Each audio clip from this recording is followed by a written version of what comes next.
एक बार की बात है, एक शांत गांव में रवि नाम का एक मेहनती किसान रहता था। उसके पास बहुत बड़ी जमीन थी, लेकिन उसे अकेले ही हल चलाने में बहुत परेशानी होती थी।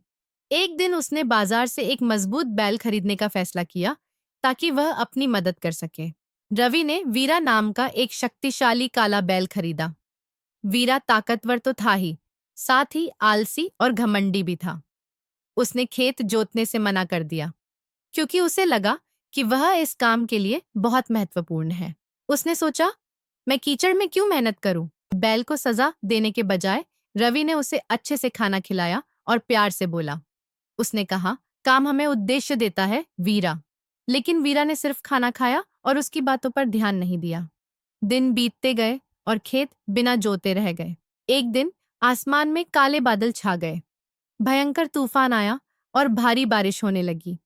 किसान के घर में बाढ़ आने का खतरा था। रवि ने अनाज की भारी बोरियों को अंदर ले जाने की कोशिश की, लेकिन वह अकेला बहुत कमजोर था। किसान को संघर्ष करते देख वीरा को शर्मिंदगी महसूस हुई। उसे एहसास हुआ कि वह मेरी परवाह करता था, लेकिन मैंने कभी उसकी मदद नहीं की।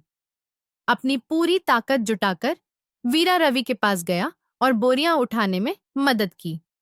दोनों ने मिलकर भोजन को बहने से बचाया। तूफान गुजर गया और सूरज फिर से चमक उठा। वीरा बदल गया था। अब वह हर दिन कड़ी मेहनत करता था। प्रयास के बिना ताकत बेकार है, उसने गर्व से कहा। खेत फलने फूलने लगा और रवि और वीरा गांव की सबसे अच्छी टीम बन गए।